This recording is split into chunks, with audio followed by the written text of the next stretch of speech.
Our culture is immersed in relativism. What is it? Can you discern it? What is the purpose of the law? We'll explore this and more on this edition of Life Matters with Brian Johnston. Brian Johnston is the Western Director of the National Right to Life Committee. He has served in many capacities while advocating for innocent lives, as California Commissioner on Aging, as Chairman of the California Pro-Life Council, and now Commissioner Johnston.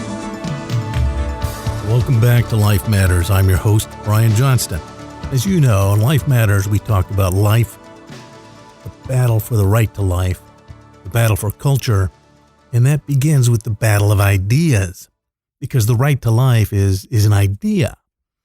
Ideas are what become laws. Laws that are enforced are ideas.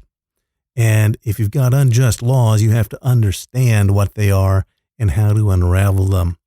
Today, we're going to talk about a very important issue. It's an issue that you'll look back in this program. If you haven't heard this discussion before, consider this a broadcast from the future.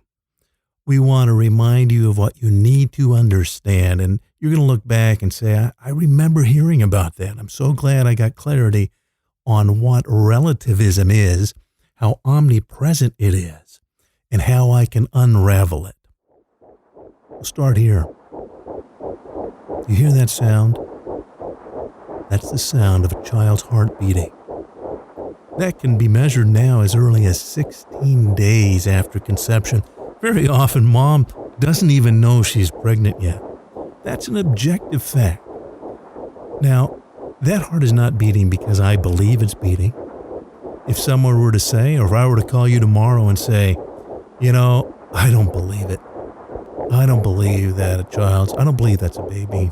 I don't believe it's a human being. Well, that's nice because this has nothing to do with what I believe. It isn't beating. That heart does not beat because I believe it beats. It is an objective fact. And we're going to talk about the power of fact and why you don't want to slip away from facts into subjective reasons. Your opponents will bring up relativistic, subjective reasons to battle facts. You must stick to the facts. That's because the right to life is based on something that is self-evident truths. That according to the laws of nature and of nature's God, human beings have self-evident rights given not by the government, but by their creator. So the assertion that there is a creator is very clear in the founding documents, and that nature itself shows forth the rights that human beings have, and more to the point, that the government has not given you those rights. In fact, the government's authority emanates from the value, the rights that human beings have. It's the value of a human life that gives government its authority, and that just governments derive that authority from the value of lives and not the other way around. So the right to life is a very, very important assertion, and it's not based on your opinion. It's not based on my opinion. It is based on self-evident truths that are made known through the laws of nature. And we're going to make that known here today and equip you in handling that battle so that you can understand how it's been made known, that the laws of nature and of nature's God, you may have a particular theology regarding who God is, and that's good. We applaud that. But the right to life is not based in your theology or in my theology. And today is unusual in that we're going to talk about Christian theology in particular. We don't usually do that, but we're going to bring it from three unique perspectives and an overarching perspective on facts. We're going to talk about three people you may already know, and after this program, you'll be somewhat familiar with them. One is C.S. Lewis, very prolific writer. I highly recommend him. I actually have all of his books, an extraordinary man. I've been inspired by his writings. Another is a Christian philosopher who really turned the world of the 70s and 80s upside down by challenging a lot of the bad thinking in modern American Christianity. His name was Francis Schaeffer, and he was calling people back to the essentials of Christianity. And the third is Pope Pius X, a very influential pope who was doing the same thing with the Catholic Church at the beginning of the 20th century, because all three of these men were confronting false teachings, a false worldview, embraced not only by the world, you might say, by opponents of Christianity, but their point was it was also being embraced by the church itself, by the organized church. All three of these men asserted that, and the need to do battle in the battle of ideas, and to make sure that not only we would oppose it when assertions of relativism came up, but that we would root it out of our own thinking. That's how prevalent relativism is. So, that being said, as I said, that beating heart is a fact. The humanity of the child is a fact. It's revealed in nature. The laws of nature have revealed that. It's not my opinion. C.S. Lewis made an interesting point. He wrote several very, very important books that touch on this. One is The Abolition of Man. And in The Abolition of Man, he does a commentary on modern educational and back through time, you might say the educrats' approach to education as opposed to valid education. And he asserted that these were men without chests, which was his way of saying that they were so cerebral and so caught up in their relativistic analysis that they had no sound conviction based on reality. There was no real heart to their ideas. They didn't have convictions you could stand on. They had no heart. They were men without chests. One of the things Lewis said is that it's actually easier to convince a pagan of spiritual truths than it is a post-Christian man or woman, because a pagan is closer to nature. A pagan recognizes that nature demonstrates objective reality. A post-Christian thinker or a relativistic thinker, or what Pius X called a modernist, has made ideas arbitrary things that aren't rooted in fact. And that is a real danger, because the founders themselves that you said and asserted, you have to start somewhere. You have to start with something solid, objective truths, self-evident truths, revealed in nature and in natural law. So C.S. Lewis said it's easier to convert pagans, and once pagans heard spiritual truth, they actually came around relatively quickly. It was the ethereal relativists who dismissed, oh, that's just an idea, rather than a fact. Pagans saw objective facts, and he writes about that extensively. C.S. Lewis, again, if you get a chance to read him, The Abolition of Man, Mere Christianity, very, very important writings that cut down to the basic truths that you want to examine in the laws of nature and of nature's God, and then build on those truths. Francis Schaeffer, talking about the laws of nature and of nature's God. Francis Schaeffer is, again, written prolifically. You can get a collection of his works. One of his earliest works in terms of his assertions philosophically of what Christianity is about is the God who is there.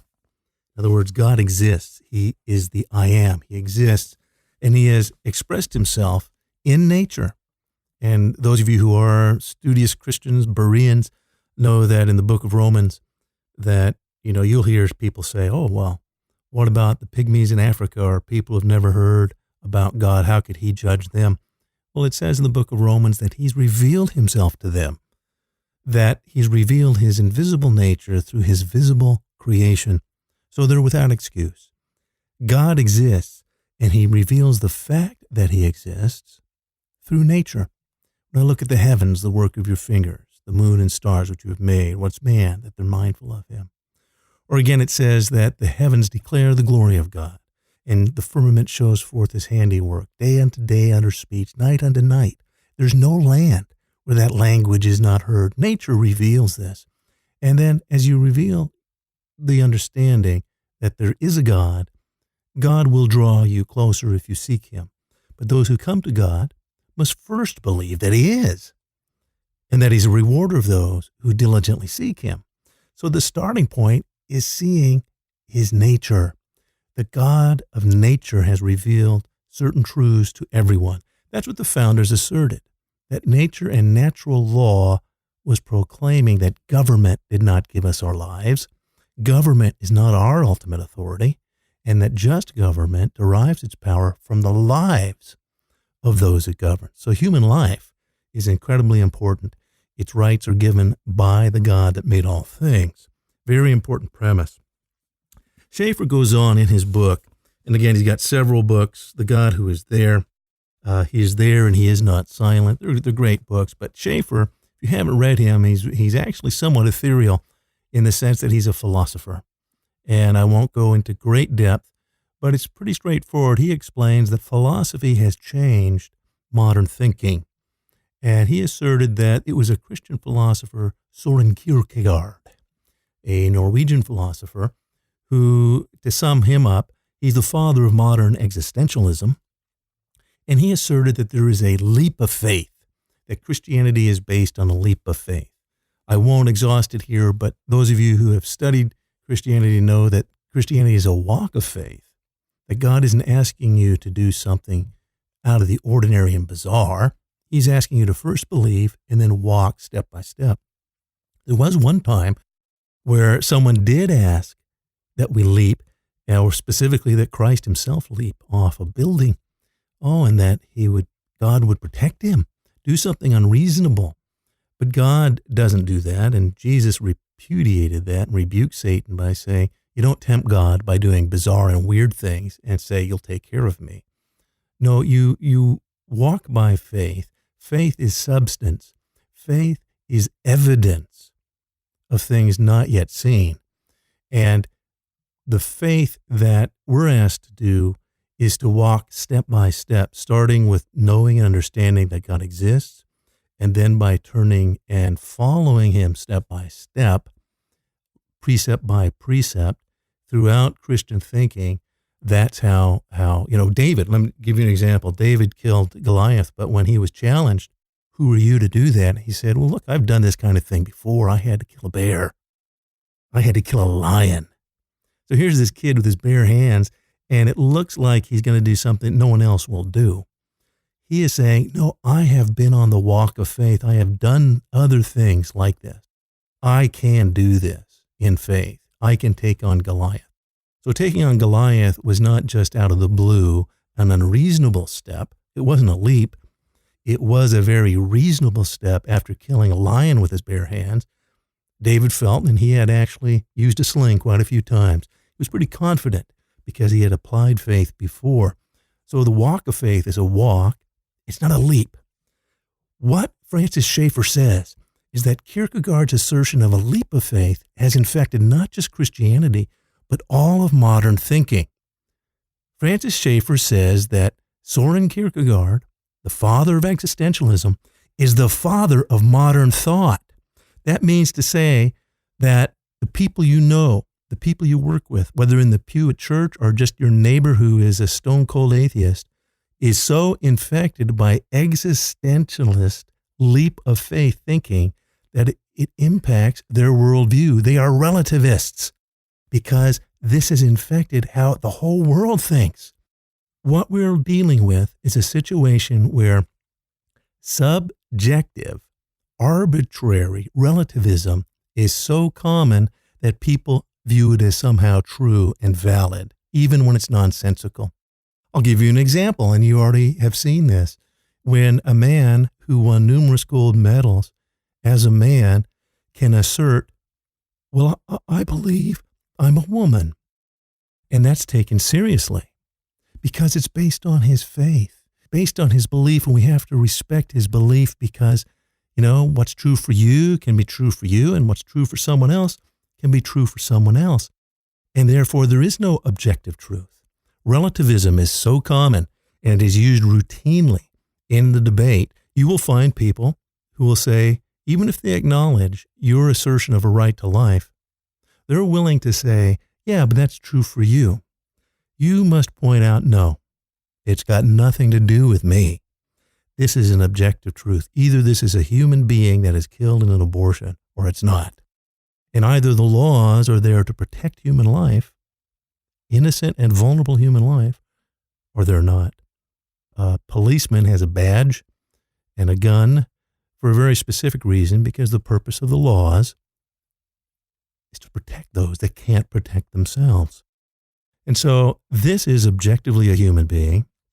In 1973, the High Court threw out the laws of all 50 states. All 50 states had laws that recognized the value of the child in the womb, that the law needed to protect that child.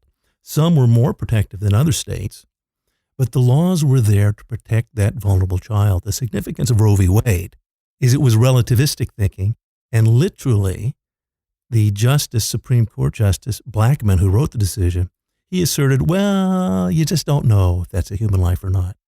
Science had already proclaimed and demonstrated, and is further demonstrating as we speak today, the humanity of that child. He used relativism to justify throwing out objective facts. So, objective facts is what you must assert. You must know that this battle is real. As Pius X said, Pius X was so concerned that he required every priest, every teacher in a Catholic institution to take a vow to disavow modernist thinking, that is to say, relativism as a way of coming to truth. Because relativism is an ideological and intellectual cancer that will prevent you from acknowledging truth by saying, oh yeah, but there's other opinions. And so by asserting that there's other opinions, it creates a false equivalence that, well, that's one opinion, and then of course there's another opinion. Well, whether those are opinions or not doesn't change facts.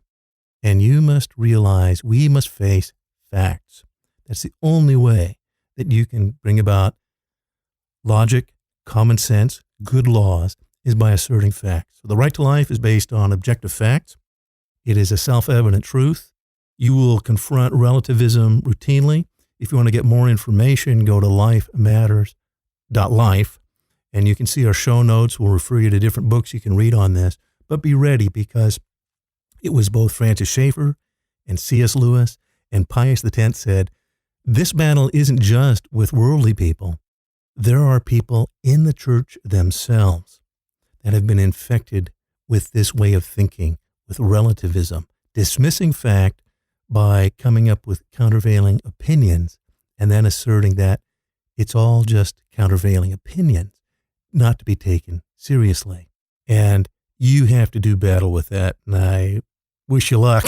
We're here to prepare you and to equip you. You can get more information, as I said, at lifematters.life. Thanks for listening. If you have questions, call us at 800-924-2490. Keep fighting. Life matters. Hey, I'm very excited to let you know that I had a chance to meet with Carol Tobias a while ago, and I had my tape recorder with me, so I was able to pull her aside, and I got a great interview with her. You can hear from her in just a second. And now back to more Life Matters with Brian Johnston and a very special guest. Well, hi. I told you that we would try to bring back Carol Tobias, who's the president of National Right to Life, and I was able to do that. The last time Carol was on the program, we were talking about the overarching principle and the foundational principle that allows America to be what it is and to have the other freedoms we talk about and cherish so much.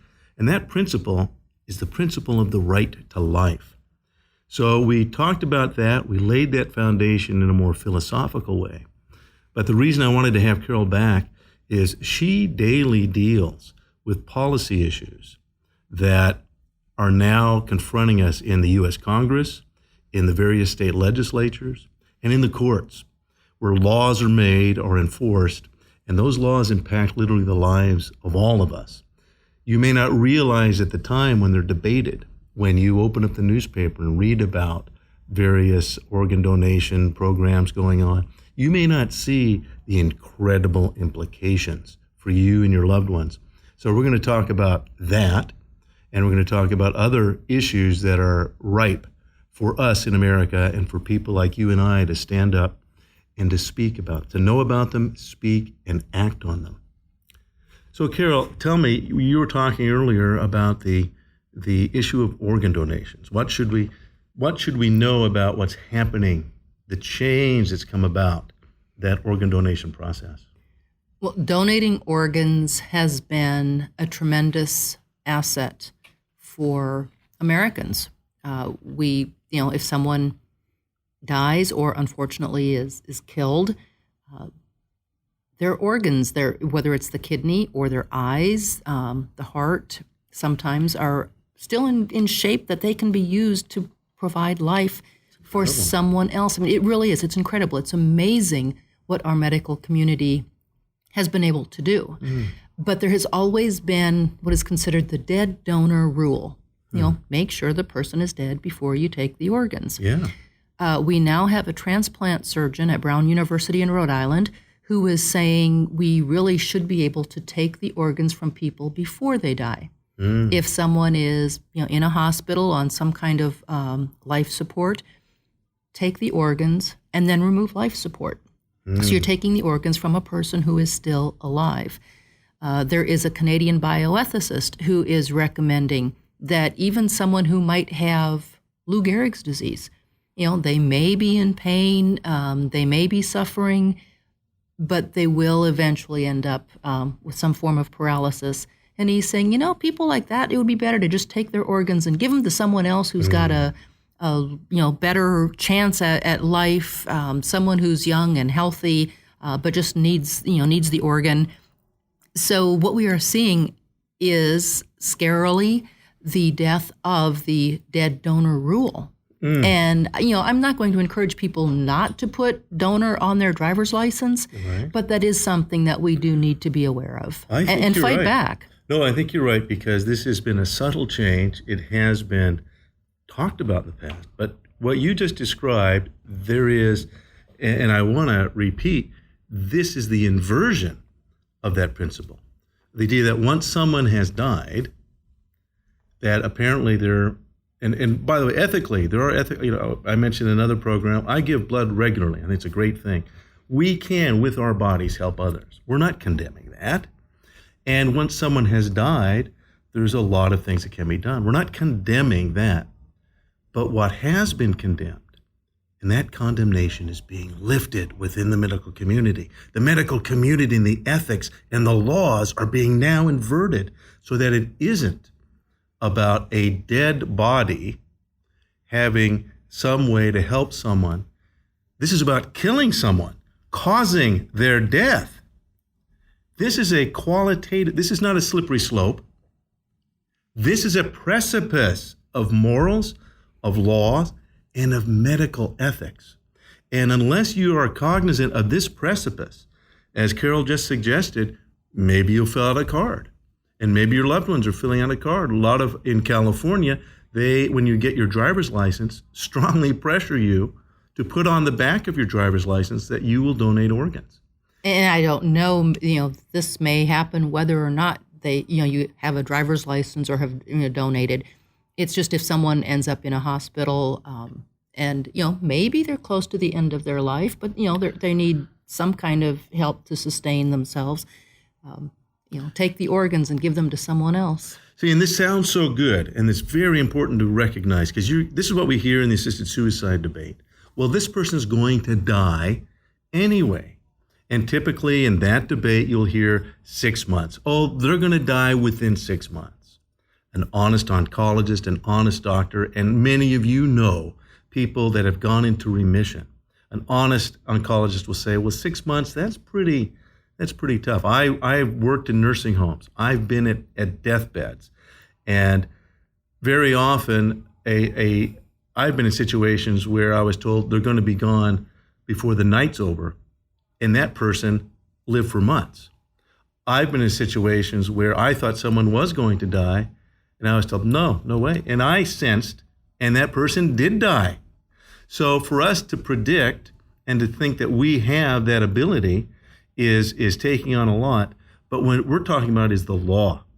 See, this is no longer whether it's my opinion or your opinion. We're talking about a cataclysmic change in view in the law that is altering, and people don't see this subtly. And the reason, I would venture this, is because what was lost in 73 was not merely the laws of all 50 states. So that now in all 50 states, those babies don't have rights. We know that those laws were lost. the right to life as a foundational worldview for you and me, the right to life as a foundational premise for our whole culture, was swept away. And now we're looking at the implications. So the National Right to Life Committee is dedicated to that principle and to restoring and enforcing it and helping you and I to see that. So if you're listening and you don't know what we're talking about, go to the NRLC website, nrlc.org, where many of these issues that are up in legislation and policy, they're explored in great detail. And it isn't just someone taking organs from a patient who is not yet dead. We are seeing a whole change where someone who is elderly or someone with a disability, someone with an illness, is considered less valuable as a human being than others. There is a sad story of a woman in Missouri whose son was born with trisomy 18, and the doctors would not treat the baby because the baby was going to have some problems throughout his life. So Simon eventually died. He was, I believe, 4 months old. After he died, his mother happened to see in his medical chart a DNR that had been placed there by the doctor, and she didn't know anything about it.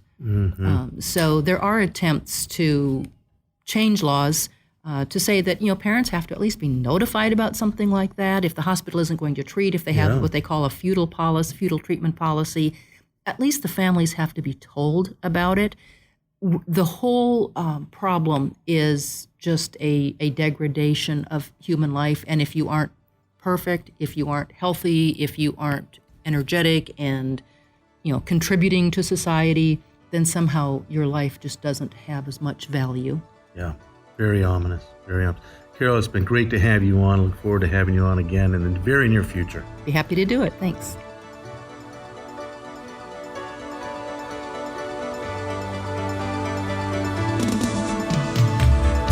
Learn more about everything in today's show online at lifematters.life, where you'll find all the resources you need to protect life.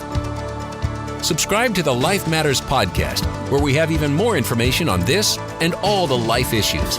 Go to lifematters.life to subscribe. Listen to more Life Matters every Saturday at 1 p.m. right here on KCBC.